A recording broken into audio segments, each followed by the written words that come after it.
നമസ്കാരം. കഴിഞ്ഞ ദിവസം ഒരു പ്രമുഖ ദിനപത്രത്തിൽ സക്കറിയ എന്ന സാഹിത്യകാരൻ ഒരു ലേഖനം എഴുതിയിരുന്നു. സാധാരണ രാവിലെ അങ്ങനെ ലേഖനം, എഡിറ്റോറിയൽ പേജിൽ വരുന്ന ലേഖനം സമയം കിട്ടുന്ന മുറയ്ക്കൊക്കെയാണ് വായിക്കുന്നത്, അല്ലെങ്കിൽ അത് എടുത്തു വെച്ചിട്ട് പിന്നെയാണ് വായിക്കുന്നത്. പക്ഷെ എന്തുകൊണ്ടോ അത് വളരെ പെട്ടെന്ന് ഒരു പ്രാവശ്യം വായിക്കാൻ തോന്നി. രാവിലെ തന്നെ വായിച്ചു, രണ്ട് പ്രാവശ്യം വായിച്ചു. എത്ര കൃത്യമായിട്ടാണ് സക്കറിയ കേരളത്തെക്കുറിച്ച് പറഞ്ഞിരിക്കുന്നത്. കേരളമാകുന്ന സമൂഹത്തെ, എന്തുകൊണ്ട് കേരളത്തെക്കുറിച്ച് പറയുമ്പോൾ നമ്മൾ ആശങ്കപ്പെടണം, ആകുലപ്പെടണം? മറ്റ് സംസ്ഥാനങ്ങളിൽ നിന്ന് എത്രയോ വ്യത്യസ്തമായി ഇവിടെ നവോത്ഥാന പ്രസ്ഥാനങ്ങൾ വന്ന സ്ഥലമാണ്, നവോത്ഥാന നായകർ വന്ന സ്ഥലമാണ്. ഗുരുദേവനും ശ്രീനാരായണ ഗുരുദേവനും ചട്ടമ്പിസ്വാമികളും അയ്യാഗുരുവും അതുപോലെ തന്നെ അയ്യങ്കാളിയും പിന്നെ തുടങ്ങിയ ഒരു പരമ്പര തന്നെയുള്ള ഒരു ഗുരു പരമ്പര തന്നെയുള്ള ഒരു നാടാണിത്. സമ്പൂർണ്ണ സാക്ഷരത നേടിയതാണ്. നമ്മുടെ ആരോഗ്യ നിലവാരം മുന്നിലാണ്, ആരോഗ്യ സൂചികയിൽ നമ്മൾ മുന്നിലാണ്, ഒരുപാട് കാര്യങ്ങൾ നമ്മൾ മുന്നിലാണ്. അതെല്ലാം സമ്മതിക്കുന്നു. പക്ഷേ അങ്ങനെയെല്ലാം നമ്മൾ മുന്നിൽ നിൽക്കുമ്പോഴും കേരളമാകുന്ന ഒരു ഭൂമിക എല്ലാവരും കൂടി പങ്കുവെച്ചെടുത്തതിൻ്റെ കഥകളാണ് സക്കറിയ പറയുന്നത്. ഇവിടെ അസഹിഷ്ണുതയാണ് എല്ലാവർക്കും. തൻ്റെ പാർട്ടിയിൽ വിശ്വസിക്കുന്നവർ എന്ത് തെറ്റ് ചെയ്താലും അതിനെ ന്യായീകരിക്കുന്ന തൊഴിലാളികൾ എന്ന വിഭാഗം പോലും കടന്നു വന്നിട്ടുണ്ട്. നമ്മൾ ചാനലുകളിൽ അന്ത്യചർച്ചകൾ കാണുമ്പോൾ മനസ്സിലാക്കുന്നില്ലേ എന്തുമാത്രം ന്യായീകരണമാണ് തെറ്റിനെ ന്യായീകരിക്കുന്നത്, പറഞ്ഞ് കള്ളത്തെ സത്യമാക്കുന്നത്. എന്തുമാത്രം അധ്വാനമാണ്, വിയർപ്പാണ്, ഊർജമാണ് ഓരോരുത്തരും തൻ്റെ പ്രസ്ഥാനത്തിന് വേണ്ടി, തൻ്റെ പാർട്ടിക്ക് വേണ്ടി, താൻ വിശ്വസിക്കുന്ന സംവിധാനങ്ങൾക്ക് വേണ്ടി സംസാരിക്കുന്നത്. കേരളത്തെ പങ്കുവച്ചെടുത്തിരിക്കുന്നു എന്നാണ് പറയുന്നത്. തീർച്ചയല്ലേ? ഒന്നുകിൽ രാഷ്ട്രീയമായ അടിമത്വത്തിൽ രാഷ്ട്രീയ പാർട്ടികൾ പങ്കുവച്ചെടുത്തിരിക്കുന്നു, അല്ലെങ്കിൽ മതസംഘടനകൾ പങ്കുവച്ചെടുത്തിരിക്കുന്നു, അല്ലെങ്കിൽ ജാതി സംഘടനകൾ പങ്കെടുത്തെടുത്തിരിക്കുന്നു. ഒരാളിനെ കാണുമ്പോൾ നമ്മളപ്പോൾ ചോദിക്കും, ജാതി ചോദിക്കുന്ന സ്ഥലമാണ്, ജാതിപരമായി സംഘടിക്കുന്ന സ്ഥലമാണ്.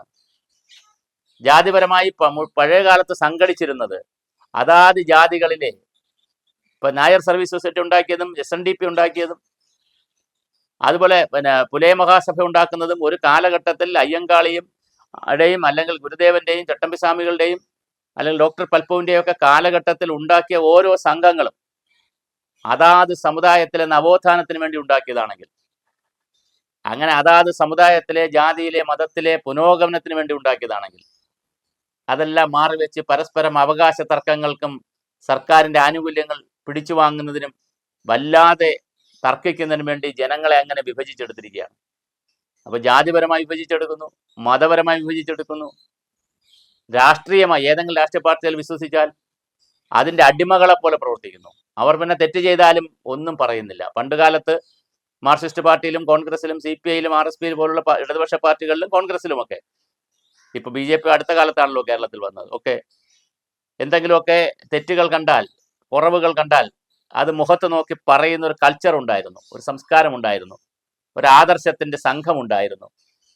സഖാവേ ഇത് ശരിയല്ല, സുഹൃത്തെ ഇത് ശരിയല്ല, താങ്കൾ ഇത് തിരുത്തണം എന്ന് പറയാൻ ആളുണ്ടായിരുന്നു.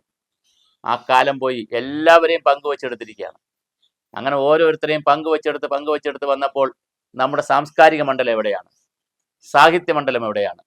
ഒരു കാലഘട്ടത്തിൽ നവോത്ഥാനത്തിന് വേണ്ടി, മാറ്റത്തിന് വേണ്ടി പ്രതികരണങ്ങൾ നടത്തുന്ന സാഹിത്യകാരന്മാർ, സാംസ്കാരിക മണ്ഡലം ഉണ്ടായിരുന്നു. ഇന്നിപ്പോൾ അങ്ങനെ ഇല്ല. എല്ലാവരും നിശബ്ദരാണ്, എല്ലാവരും ക്യൂവിലാണ്. ഇന്നല്ലെങ്കിൽ നാളെ കിട്ടുന്ന അക്കാഡമിക് പദവികൾ, അവാർഡുകൾ, ഒരുപാട് അവാർഡുകളുണ്ട് ഇപ്പോൾ. അവാർഡുകൾ, അക്കാഡമിക് പദവികൾ, ഏറ്റവും കുറഞ്ഞൊരു ബോർഡ് മെമ്പർ, സമിതികളുടെ അംഗങ്ങൾ, മീറ്റിങ്ങുകളിൽ വിളിക്കുന്നു, പേപ്പർ പ്രസന്റ് ചെയ്യാൻ പറ്റുന്നു, തൻ്റെ ലേഖനം എഴുതിയാൽ അത് ഇടാൻ ഒരു മാഗസിൻ കിട്ടുന്നു. അങ്ങനെ എന്തെങ്കിലുമൊക്കെ ബ്രെഡും ചിക്കനും എന്തെങ്കിലുമൊക്കെ പീസ് കിട്ടുന്ന, ചെറിയ തുക കിട്ടുന്ന, അങ്ങനെ കിട്ടിയാൽ അതിൽ സംതൃപ്തരാകുന്ന ഒരു സാമൂഹ്യ സാംസ്കാരിക മണ്ഡലം. സാഹിത്യകാരന്മാരെ പോലും വേർതിരിച്ചിരുന്നു. പുരോഗമന സാഹിത്യകാരന്മാർ, പുരോഗമനം പറയാത്ത സാഹിത്യകാരന്മാർ, അധോഗമനം മാത്രം പറയുന്ന സാഹിത്യകാരന്മാർ, വർഗീയത പറയുന്ന സാഹിത്യകാരന്മാർ. എന്താണ് ഇവിടെ? ആളുകളെ സംഘി, കൊങ്ങി, സുഡാപ്പി, കമ്മി, മാപ്ര, മാധ്യമപ്രവർത്തകർ പോലും വാർത്തകളെ വല്ലാതെ വളച്ചൊടുത്ത് സ്കൂപ്പ് എന്ന് പറഞ്ഞും സ്റ്റോറി എന്ന് പറഞ്ഞ് ആടിനെ പട്ടിയാക്കും, പട്ടിയെ പേപ്പട്ടിയാക്കും, പേപ്പട്ടിയെ തല്ലിക്കൊല്ലും. എത്ര വല്ലാത്തൊരു സമൂഹമാണ് നമ്മൾ. അപരൻ്റെ ശബ്ദം സംഗീതം പോലെ ശ്രവിക്കണമെന്ന് പറയുകയൊക്കെ ചെയ്യും. ഏതെങ്കിലും ഒരു രാഷ്ട്രീയ പാർട്ടി ഒരു ഓഫീസ് തുറന്നാൽ നമ്മൾ തല്ലിപ്പൊളിക്കും. ഏതെങ്കിലും ഒരാൾ പാർട്ടിയിൽ നിന്ന് ആൾ പുറത്തു പോയാൽ അതുവരെ അദ്ദേഹം ഏറ്റവും മിടുക്കൻ, ഏറ്റവും നല്ലവൻ. പുറത്തു പോയാൽ അയാൾ അഴിമതിക്കാരൻ, കുഴപ്പക്കാരൻ, കൊള്ളക്കാരൻ. പാർട്ടി മാറുന്നതിനും ചെറുപ്പക്കാർക്കടക്കം യാതൊരു തത്വദീക്ഷയുമില്ല. ഒരു കസേര കിട്ടിയില്ലെങ്കിൽ, ഒരു ഒരു മീറ്റിങ്ങിൽ കസേര കിട്ടിയില്ലെങ്കിൽ ഉടനെ താൻ നിന്ന് പ്രത്യയശാസ്ത്രത്തെ തള്ളിപ്പറഞ്ഞു പോകും. ഒരു സീറ്റ് കിട്ടിയില്ലെങ്കിൽ അപ്പുറത്തേക്ക് പോകും. എന്താണ് ഇവിടെ സംഭവിക്കുന്നത്? രാഷ്ട്രീയ രംഗത്തും മലീമനസമായിക്കൊണ്ടിരിക്കുന്നു. സാംസ്കാരിക മണ്ഡലം അങ്ങനെ, സാമൂഹ്യ മണ്ഡലം അങ്ങനെ. വിദ്യാർത്ഥികൾക്ക് പഠിച്ചില്ലെങ്കിലും ജയിക്കാൻ കഴിയുമെന്നുള്ളൊരു സാമൂഹ്യ ചിന്ത വരുമ്പോൾ വിദ്യാർത്ഥികളും വേണ്ടത്ര അധ്വാനിക്കുന്നില്ല. സ്കൂൾ ക്ലാസ്സുകളിലൊന്നും തോൽവി എന്നത് ഒന്ന് മനസ്സിലാക്കാൻ വേണ്ടിയിട്ടെങ്കിലും തോൽവി വരുന്നില്ല. ഒന്ന് അറിഞ്ഞിരിക്കാൻ വേണ്ടിയിട്ടെങ്കിലും, അതിന്റെ രുചിയൊന്നും അറിഞ്ഞിരിക്കാൻ വേണ്ടി പോലും തോൽവിയില്ല. എല്ലാവരും ആൾ പ്രൊമോഷനാണ്, എല്ലാവരെയും ജയിപ്പിക്കുന്നു. എന്താണ് ഇവിടെ സംഭവിക്കുന്നത്?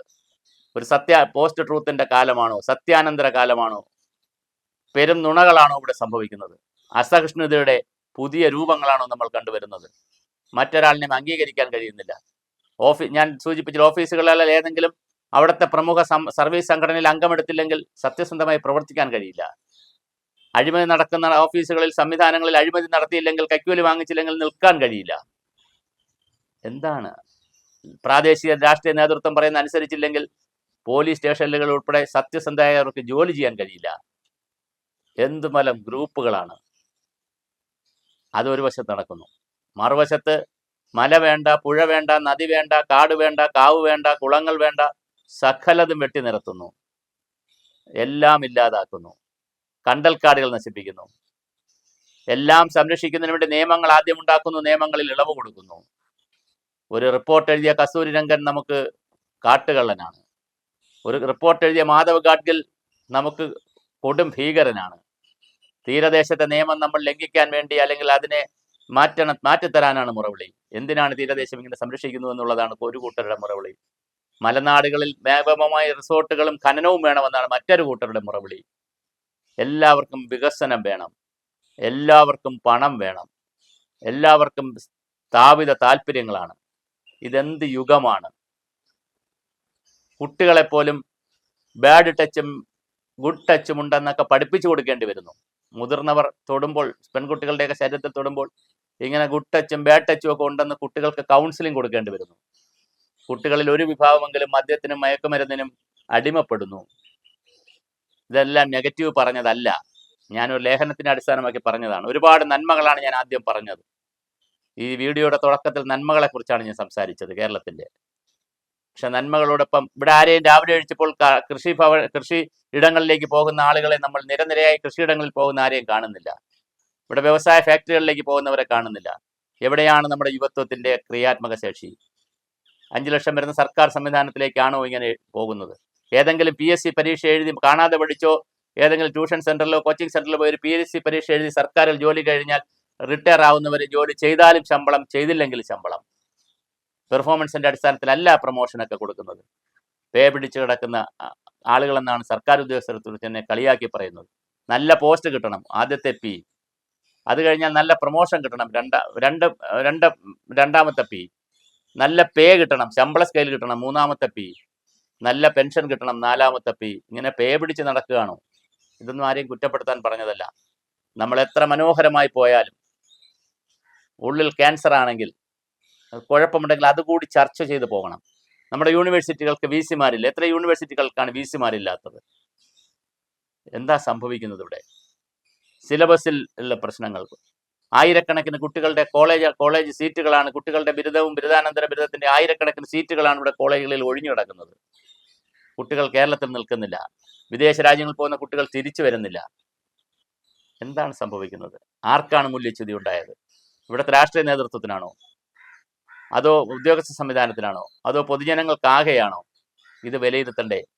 ഈ ഒരു സാംസ്കാരിക അപജയത്തെ, അല്ലെങ്കിൽ ഒരു സാമൂഹ്യമായി വന്നുകൊണ്ടിരിക്കുന്ന അപജയത്തെ നമ്മൾ ചർച്ച ചെയ്യണ്ടേ? അഴിമതിയുടെ വലിയ കഥകളല്ലേ നമ്മൾ പലപ്പോഴും കേൾക്കുന്നത്? ഏത് പദ്ധതി എടുത്താലും, എന്ത് പരിപാടി എടുത്താലും അതിലൊരു അഴിമതി നമ്മൾ കേൾക്കുന്നില്ലേ? എന്തുകൊണ്ട് നമുക്ക് കഴിയുന്നില്ല? മാനവരെന്നുള്ള നിലയിൽ നമുക്ക് കുറെ കൂടി സീരിയസ് ആയി, നമുക്ക് കുറച്ചുകൂടി സത്യസന്ധരായി, കുറച്ചുകൂടി സുതാര്യതയുള്ളവരായി എന്തുകൊണ്ട് മുന്നോട്ട് പോകാൻ കഴിയുന്നില്ല? പുതിയ കണ്ടുപിടുത്തങ്ങൾ എന്തുകൊണ്ട് നമുക്ക് കഴിയുന്നില്ല? നീരയുടെ കഥ, അതുപോലുള്ള എത്രയെത്ര സംഭവങ്ങൾ. നീര കണ്ടുപിടിച്ചിട്ട് എത്ര വർഷമായി. അങ്ങനെ ഒരു നല്ല പാനീയമായിരുന്നില്ലേ. അതെല്ലാം തലപ്പത്താര് വരണമെന്നുള്ള ചെറിയ കാരണം കൊണ്ട് അതെല്ലാം തല്ലി പിരിയുകയാണ്. ഈഗോയാണ്, കോംപ്ലക്സ് ആണ്, അധികാര വടംവലിയാണ്, പുതിയ പുതിയ തസ്തികകൾ കൊടുക്കുന്നു. റിട്ടയർ ആവുന്ന ഒരുപാട് പേർക്ക് വലിയ തസ്തിക, വലിയ ശമ്പളം കൊടുക്കുന്നു. ഒരു വശത്ത് ഒരു വലിയ വിഭാഗം പിന്നെ നമുക്ക് തൊഴിലില്ലാതെ നിൽക്കുന്നു. 56 വയസ്സാകുമ്പോൾ പലരും റിട്ടയർ ആവുന്നു. പിന്നെ 80 വയസ്സ് വരെ ജീവിച്ചിരിക്കുന്നുവെങ്കിലും അവരുടെ ക്രിയശേഷി നമ്മളെ സമൂഹം പ്രയോജനപ്പെടുത്തുന്നില്ല. അങ്ങനെ വളരെ വളരെ വളരെ വികലമായ ഒരുപാട് കാര്യങ്ങൾ കൂടി ചർച്ച ചെയ്യണം. ഞാൻ അവസാനിപ്പിക്കുന്നു. കാരണം സക്കറിയയുടെ ലേഖനത്തിൽ നിന്നാണ് നമ്മൾ തുടങ്ങിയത്.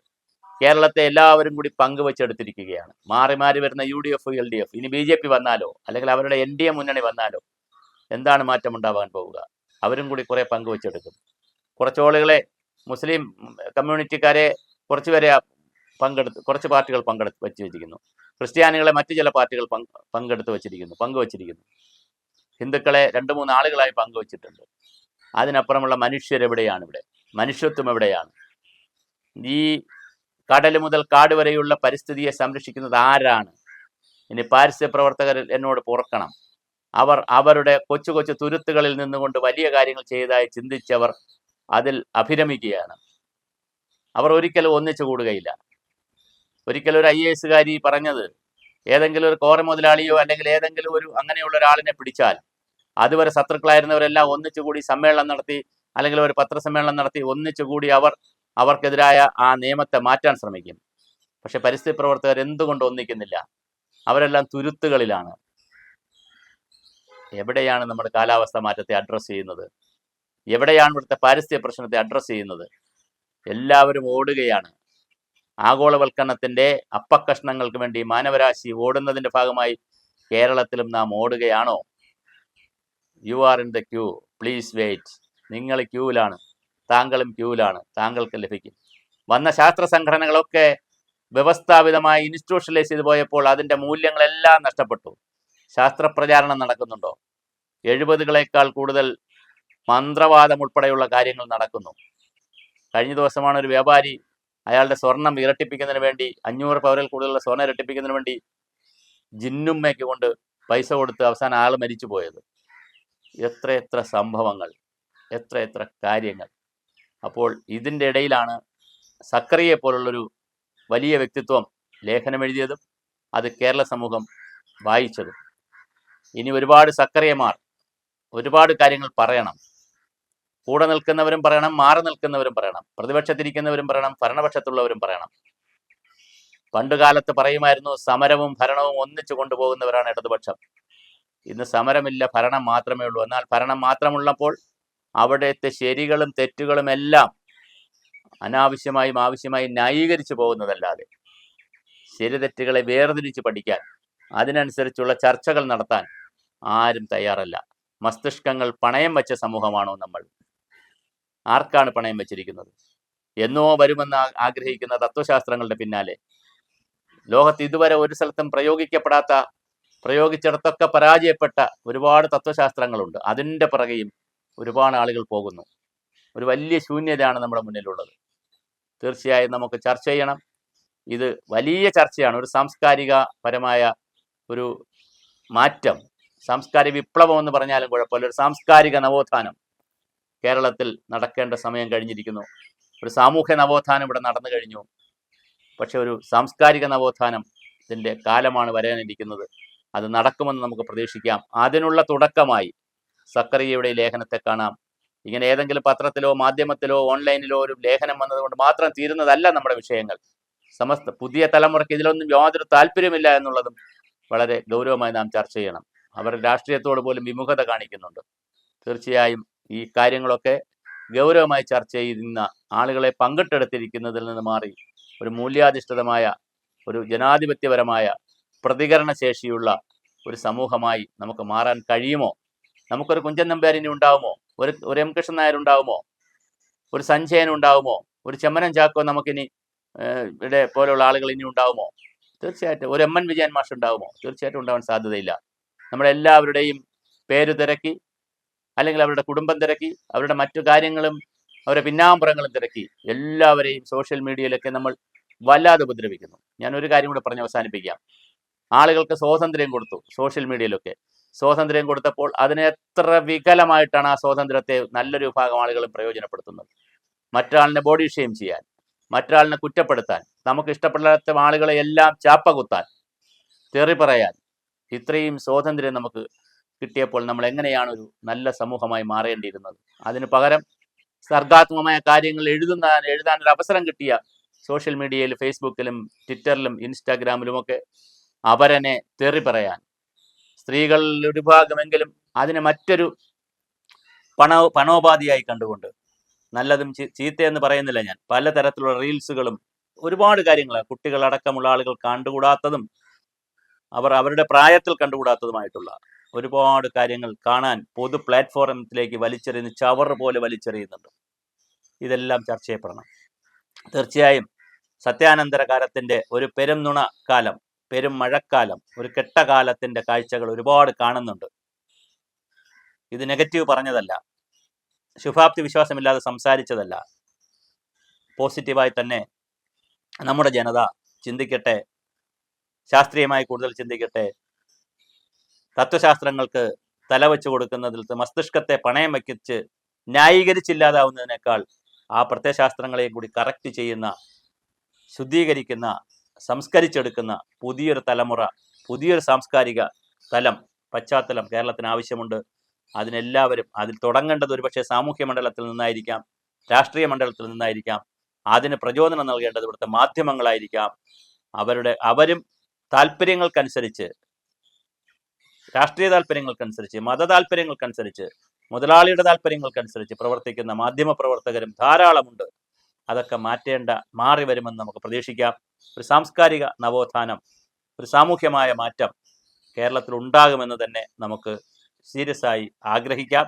അത് കാലത്തിൻ്റെ ആവശ്യമാണ്. അങ്ങനെ കാലത്തിൻ്റെ കടമ സൂചിപ്പിക്കുന്ന ഒരു ലേഖനമായി എനിക്കത് തോന്നിയത് കൊണ്ടാണ് ഞാൻ ഇത്തരത്തിലൊരു വീഡിയോ ചെയ്തത്. ആരോടും പരാതിയോ പരിഭവം കൊണ്ട് പറഞ്ഞതല്ല. തീർച്ചയായും നമുക്ക് മാറി ചിന്തിക്കേണ്ട കാലമായി. അതിനുള്ള ചർച്ചകൾ സമൂഹത്തിൽ ഗൗരവമായി നടക്കട്ടെ.